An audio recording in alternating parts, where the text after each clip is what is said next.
ದರ್ಶನ್ ವಿಚಾರದಲ್ಲಿ ತುಂಬ ಕಾಯ್ತಾ ಇದ್ದಂಥ ದಿನ ಇದು. ತುಂಬ ವೆಯ್ಟ್ ಮಾಡ್ತಾ ಇದ್ದಂಥ ದಿನ.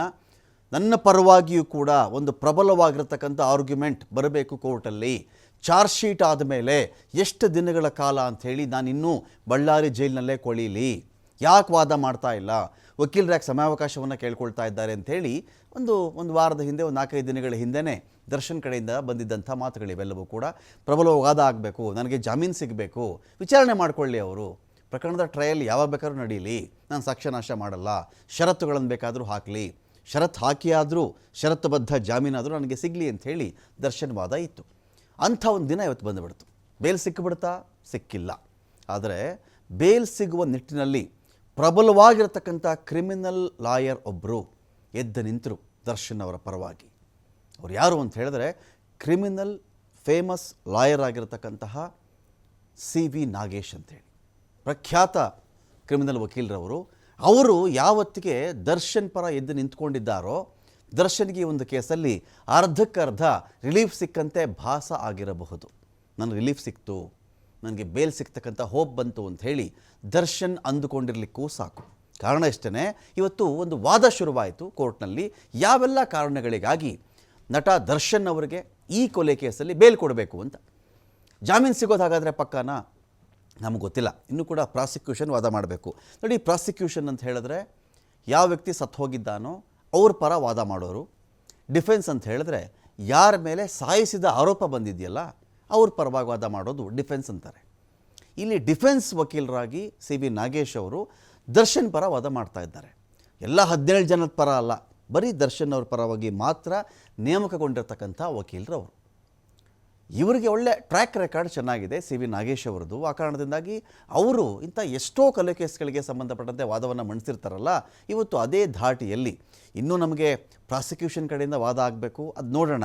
ಆದರೆ ಇವತ್ತಿನ ಮಟ್ಟಿಗೆ ಈ ಕೇಸಲ್ಲಿ ಮ್ಯಾನ್ ಆಫ್ ದಿ ಮ್ಯಾಚ್ ಥರ ಕಾಣಿಸಿದ್ದು ಅಂತ ಹೇಳಿದ್ರೆ ಅದು CV ನಾಗೇಶ್ ಅವರು. ಕಾರಣ ಇದೆ ಅದಕ್ಕೆ. ದರ್ಶನ್ ಪರವಾಗಿ ಇವತ್ತು ಅವರು ವಾದವನ್ನು ಮಂಡಿಸೋಕ್ಕೆ ಶುರು ಮಾಡ್ತಾರೆ.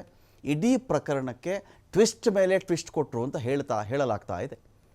ನ್ಯಾಯಾಲಯದ ವಲಯದಲ್ಲಿ, ನ್ಯಾಯಾಂಗ ವಲಯದಲ್ಲಿ ಇದನ್ನು ಈ ಥರ ಅನಲೈಸ್ ಮಾಡ್ತಾ ಇದ್ದಾರೆ ಅಂತ.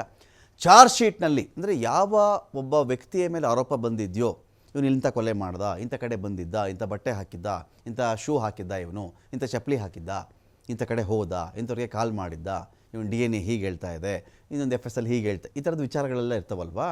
ಚಾರ್ಜ್ ಶೀಟ್ನಲ್ಲಿರ್ತಕ್ಕಂಥ ಲೋಪದೋಷಗಳನ್ನು ಎತ್ತಿ ತೋರಿಸುವ ಮೂಲಕವಾಗಿ ಪೊಲೀಸರು ಎಷ್ಟು ಅಪರಾಧ ಮಾಡಿದ್ದಾರೆ ಈ ಕೇಸಲ್ಲಿ, ತನಿಖಾಧಿಕಾರಿಗಳು ಎಷ್ಟರ ಮಟ್ಟಿಗೆ ಒಂದು ಇಡೀ ಸ್ಟೋರಿಯನ್ನು ಚೆನ್ನಾಗಿ ನರೇಟ್ ಮಾಡ್ಕೊಂಡು ಬಂದಿದ್ದಾರೆ. ಕಟ್ಟು ಕಥೆ ಇದು. ಅರೇಬಿಯನ್ ನೈಟ್ಸ್ ಕಥೆಗಿಂತ ಇದೇನು ಭಿನ್ನವಾಗಿಲ್ಲ. ಜೊತೆಗೆ ಹಿಂದೆ ಎಲ್ಲ ಮ್ಯಾಜಿಕ್ ಶೋ ಬರ್ತಾ ಇತ್ತಲ್ಲ, ಆ ಮ್ಯಾಜಿಕ್ ಶೋ ನೋಡ್ದಂಗೆ ಇದೆ ಸ್ವಾಮಿ ಇದು. ಸಾಕ್ಷಿಗಳನ್ನು ತುಂಬ ಚೆನ್ನಾಗಿ ಸೃಷ್ಟಿ ಮಾಡಿಟ್ಟಿದ್ದಾರೆ ಅಂಥೇಳಿ ನಾಗೇಶ್ ಅವರ ವಾದ ಶುರುವಾಯಿತು.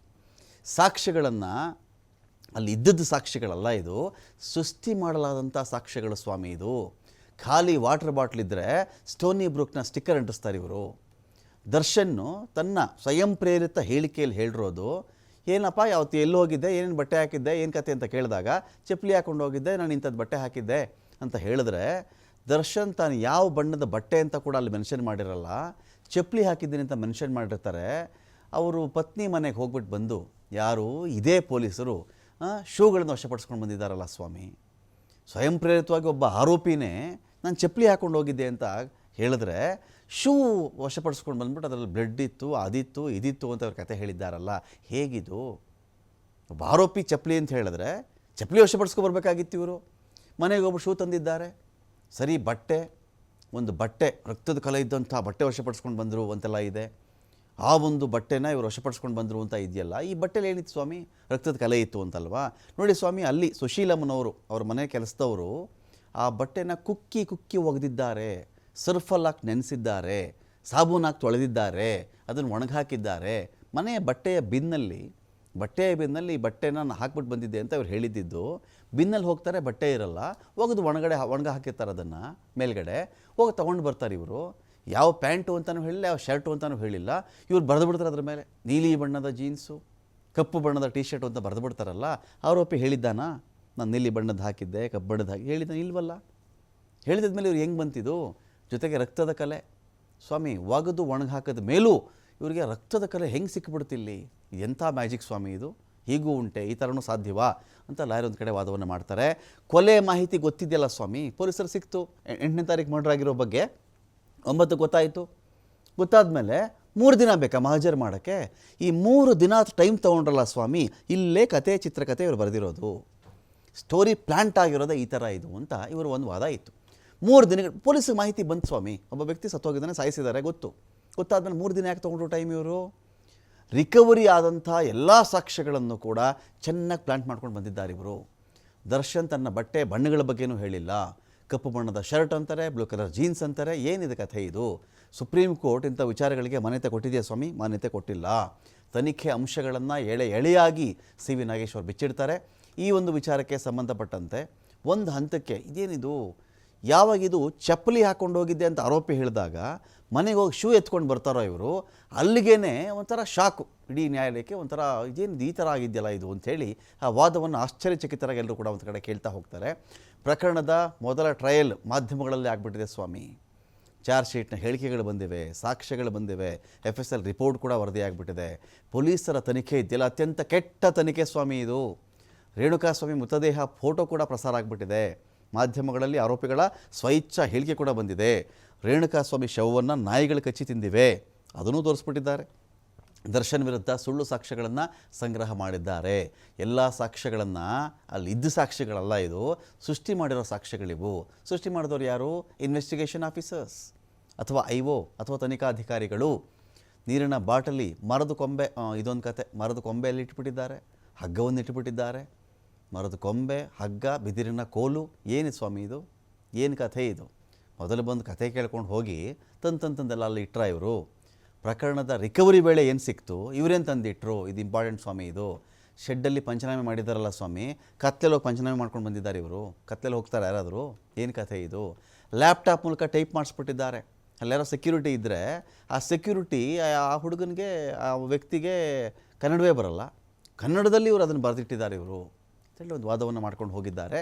ಹಾಗಾಗಿ ಈ ಒಂದು ವಿಚಾರಕ್ಕೆ ಸಂಬಂಧಪಟ್ಟಂತೆ ಇಲ್ಲಿ ಟೈಮು, ಕಾರುಗಳ ಸಮೇತ ಸೆಕ್ಯೂರಿಟಿ ಗಾರ್ಡ್ ಹೇಳಿಕೆಯನ್ನು ಕೊಟ್ಟಿದ್ದಾರಲ್ಲ, ಮರುದಿನ ಬೆಳಗ್ಗೆ ಪೊಲೀಸರು ಬಂದು ಗೋಡೌನನ್ನು ಸೀಸ್ ಮಾಡಿ ಕಳಿಸ್ಬಿಟ್ರಂತೆ.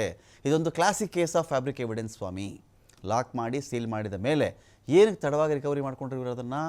ಅಲ್ಲಿ ಮರದ ಕೊಂಬೆ, ಹಗ್ಗ ಎಲ್ಲವನ್ನು ಆಮೇಲೆ ಇಟ್ಬಿಟ್ಟು ಚೆನ್ನಾಗಿ ಒಂದು ಕತೆ ಕಟ್ಟಿದ್ದಾರೆ ಇಲ್ಲಿ.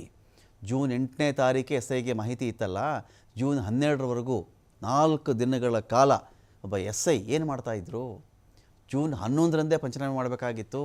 ಜೂನ್ 12ರವರೆಗೂ ಯಾಕೆ ಕಾಯ್ಕೊಂಡು ಕೂತಿದ್ರು ಇವರು? ಸಾಕ್ಷ್ಯಗಳನ್ನು ಹುಟ್ಟುಹಾಕೋ ಸಲುವಾಗಿ ಪೊಲೀಸರು ಒಂದು ಮ್ಯಾಜಿಕ್ ಶೋ ಮಾಡಿದ್ದಾರೆ ಇಲ್ಲೇನೋ ಇರುತ್ತೆ, ಅಲ್ಲೇನೋ ಬಂದಿರುತ್ತೆ ಅಂತ ಹೇಳಿ ಸಾಕಷ್ಟು ವಾದವನ್ನು ಮಂಡಿಸಿದ್ದಾರೆ. ಏನಾಗುತ್ತೆ ಈ ಥರದ ವಾದಗಳಲ್ಲಿ, ನಮಗೆ ಮೊದಲಿಗೆ ಡಿಫೆನ್ಸ್ ಈ ಥರ ವಾದ ಮಾಡಿದಾಗ ಇದೇ ಅದ್ಭುತ ಅಂತ ಕಾಣಿಸ್ಬಹುದು. ನಾಳೆ SPP ಪ್ರಸನ್ನಕುಮಾರ್ ಅವರು ವಾದಕ್ಕೆ ನಿಂತಾಗ ಅವರಲ್ಲೂ ಒಂದಷ್ಟು ಪಾಯಿಂಟ್ಸ್ ಇರ್ತವೆ, ಇದು ಕೌಂಟರ್ ಆಗಿ, ಅವಾಗ ಅದು ಅದ್ಭುತ ಅನಿಸ್ಬೋದು. ಆದರೆ ಇವತ್ತಿನ ಮಟ್ಟಿಗೆ ಮಾತನಾಡೋದಾದರೆ ಈ ಚಪ್ಪಲಿ ಮತ್ತು ಶೂ ಅನ್ನೋ ಒಂದು ವಿಚಾರ ಪ್ರಸ್ತಾಪ ಆಗ್ತಾ ಇದ್ದಂತೆಯೇ ಹೀಗೂ ಸಾಧ್ಯನಾ? ಇದ್ಯಾಕೆ ಪೊಲೀಸರಲ್ಲಿ ಚಪ್ಪಲಿ ಅಂತ ಬರೋದಲ್ಲ, ಶೂನ್ ಹೋಗಿ ಯಾಕೆ ರಿಕವರಿ ಮಾಡ್ಕೊಂಡು ಬಂದರು?